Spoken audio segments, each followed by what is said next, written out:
Hello students, welcome to easy math for JEE. I am Ujjwal Kaushik, your friend. जो भी students IIT JEE की preparation कर रहे हैं उनके लिए हमारा चैनल बहुत यूजफुल है। तो आज का क्वेश्चन है, let the line passing through the point -1, 2, 1 and parallel to this line intersect the line this at the point P, then the distance of the P from the point Q is this। तो basically हमें पहले P find करना है। तो आइए question को थोड़ा सा समझते हैं। इस तरह का क्वेश्चन आईआईटी ने हर बार पूछा है अपनी प्रीवियस की जितनी भी 22 जनवरी की दोनों शिफ्ट में, 23 जनवरी की शिफ्ट में। तो बहुत इंपॉर्टेंट कॉन्सेप्ट है, आइए समझते हैं। तो हमें क्वेश्चन में गिवन है सबसे पहले, late the line passing through the point -1, 2, 1। तो कोई हमने एक ये लाइन ले ली, ठीक है, ये पास कर रही है एक पॉइंट से। पॉइंट है -1, 2, 1, इस पॉइंट से पास करती हुई लाइन है, and parallel to this line. और ये लाइन जो है पैरेलल है, तो जो ये लाइन जो है पैरेलल है इस लाइन के। इस लाइन की इक्वेशन क्या है, x-1/2 this is equal to y+1/3 is equal to z/4। इसको मान लीजिए मैं लाइन L1 कह देता हूं। तो ये एक लाइन जो थी वो पास कर रही थी इस पॉइंट से और पैरेलल थी मेरी L1 के। आगे क्या गिवन है, and intersect the line this eight the point P। और ये इंटरसेक्ट कर रही है एक लाइन को। तो मान लेते हैं ये कोई लाइन है, ठीक है, इसको यहाँ पे हम L2 कह देते हैं। और L2 की इक्वेशन क्या है, x+2/3 is equal to y-3/2 is equal to z-4/1। ठीक है, ये हमें यहाँ पे गिवन है। और अब कंडीशन क्या है कि ये इसको इंटरसेक्ट कर रही है। तो ये जो मेरी लाइन थी this is going to intersect, और जो इंटरसेक्शन पॉइंट है this point is my P.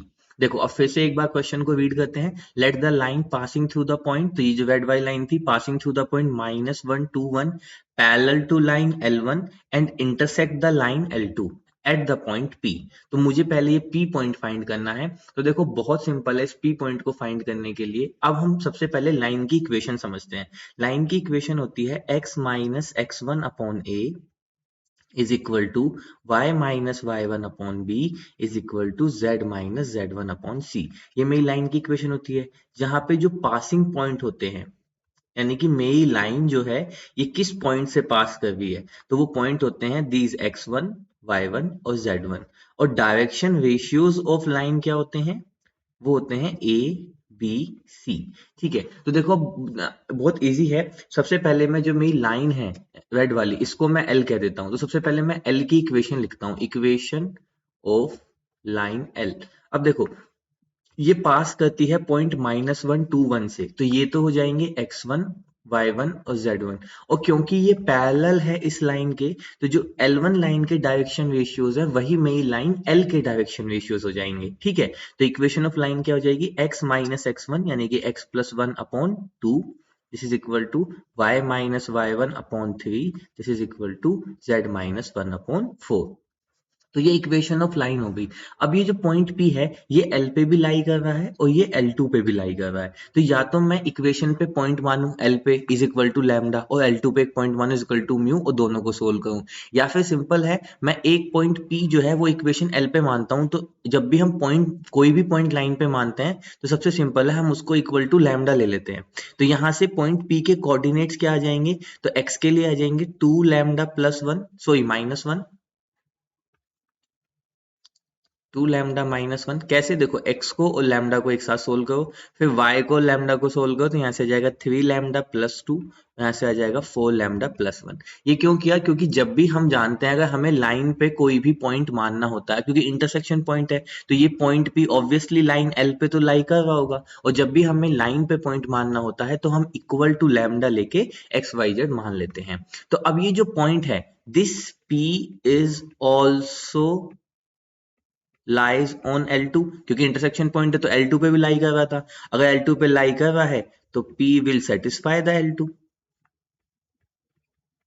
बस दो बार मानने की जरूरत ही नहीं है, λ1 या λ2 या म्यू, बस एक ही से काम चल गया। अब अगर P इसको सेटिस्फाई करेगा तो L2 की इक्वेशन लिखते हैं, x+2/3 is equal to y-3/2 is equal to z-4/1।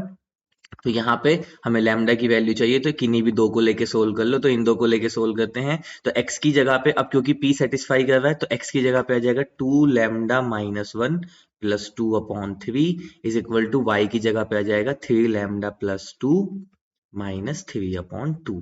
Cross multiply कर देते हैं पहले। तो पहले सोल्व करते हैं, 2 lambda plus 1/3 is equal to 3 lambda minus 1/2। इसको थोड़ा सोल्व कर लेते हैं क्रॉस मल्टीप्लाई करके, तो ये जाएगा 4 lambda plus 2 is equal to 9 lambda minus 3। तो ये 3 2 5 और इधर जाके 5 लैम्डा, तो लैम्डा की वैल्यू आ गई 1। अब जैसे ही लैम्डा की वैल्यू आई तो मुझे पॉइंट पी मिल गया।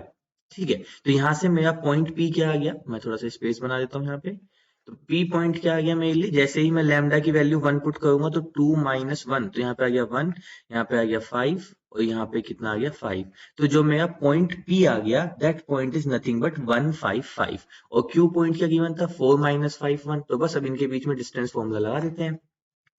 P के कोऑर्डिनेट क्या आए हैं 155, Q के कोऑर्डिनेट क्या आए हैं, मतलब क्या गिवन है 4 माइनस 5 1। तो इनके बीच का डिस्टेंस निकालना है, तो डिस्टेंस फॉर्मूले से दिस इज 4 माइनस 1 का स्क्वायर, तो 3 का स्क्वायर 9 प्लस माइनस 5 तो 25 का स्क्वायर, सो 10 का स्क्वायर तो 100।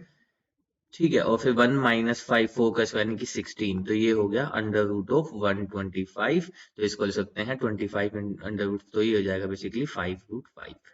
ठीक है, तो option 1 5√5 is our right answer. I hope you are able to understand the video. If you are still doubt, you can ask to me into the comment box. Thank you very much. Please subscribe the channel. Be happy.